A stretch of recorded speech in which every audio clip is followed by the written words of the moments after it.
ድምጸ መረዋው አርቲስት ማዲንጎ አፈወርቅ ድንገት ባደረበት ህመም ነው ዛሬ ከዚህ ዓለም በሞት የመለየቱ አሳዛኝና አስደንጋጭ ዜና የተሰማው።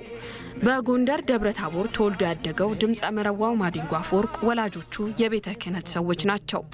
አባቱ ተገኒ ወይም የኔ ጠበቃ የሚል ስያሜም ሰጥተውት ነበር።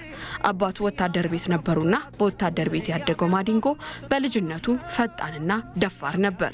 የ9 ዓመት ልጅ ሆኖ በአራተኛ ሜካናይዝድ ክፍለ ጦር 603ኛ ኮር ውስጥ የኤፍሬም ታምሩን፣ የነዋይ ደበበን፣ የጸጋይ እሸቱና ያረጋኸኝ ወራሽ ዘፈኖችን ያቀነቅን ነበር። በባህር ዳርና በአዲስ አበባ በተለያዩ ምሽት ክለቦች ሰርቷል። ስያሜ ያጣሁላት በሚለው የመጀመሪያ አልበሙ ከህዝብ ጋር የተዋወቀው ድምጻዊ ማዲንጎ አፈወርቅ በሁለተኛው አልበሙም አይደረግም፣ ሶስተኛ አልበሙን ስወድላት ነው።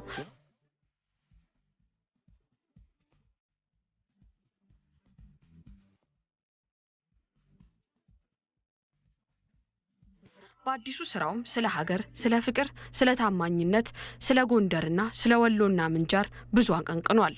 ማዲንጎ በ90ዎቹ መጀመሪያ ከመጡት ተወዳጅ ድምጻውያን መሃል አንዱ ነበር። የመጀመሪያው አልበሙ የልጅነት ስራው ነው። ስያሜ ያጣሁላትና አማን ነው ወይ ጎራው የተሰኙት ሁለቱ ዘፈኖቹ በተለየ መልኩ ተወደውለት ነበር። ሁለተኛ ስራው የትዝታ ዘፈን አይደረግም በሚል ስያሜ ወጣው ነው። ሶስተኛው አልበሙ ደግሞ ስወድላት ይሰኛል። ሁለተኛው አልበሙን አይደረግም የሶስት የአራት ድምጻውያንን ትዝታ አፈራርቆ የሰራበትና ወደ አድማጭ ይበልጥ የቀረበበት እንደሆነም ይነገራል።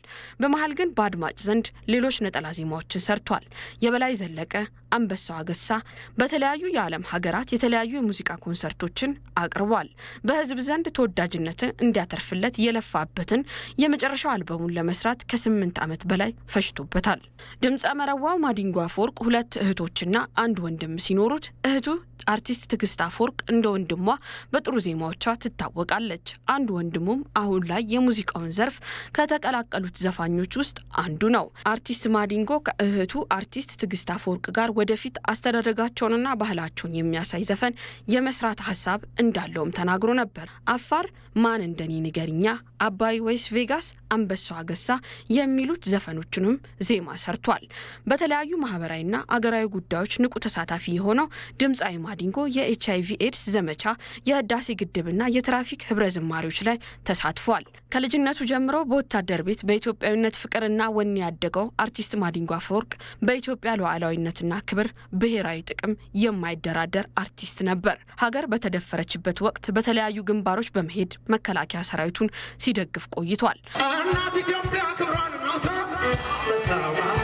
ተወዳጁ አርቲስት ማዲንጎ አፈወርቅ በዛሬው ዕለት በድንገት ባደረበት ህመም ከቤተሰቦቹ ከአድናቂዎቹና ከመላው ኢትዮጵያውያን ወገኖቹ በሞት ተለይቷል።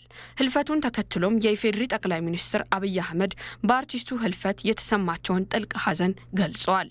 አርቲስት ማዲንጎ አፈወርቅ ለሀገሩ በአጭር እድሜው ብዙ የሰራ ከያኒ ነው ያሉት ጠቅላይ ሚኒስትሩ ሀገር በተደፈረችበት ጊዜ ህመሙን እየቻለ ግንባር ተገኝቶ ሰራዊቱን አጀግኗል፣ ሰልጣኞችንም አበርትቷል ሲሉ ገልጸዋል። ድምጸ መረዋው አርቲስት ማዲንጎ አፈወርቅ ሙዚቃና የሀገር ፍቅር ሲነሳ በሁሉም ኢትዮጵያውያን ዘንድ እየታወሰ ይኖራል።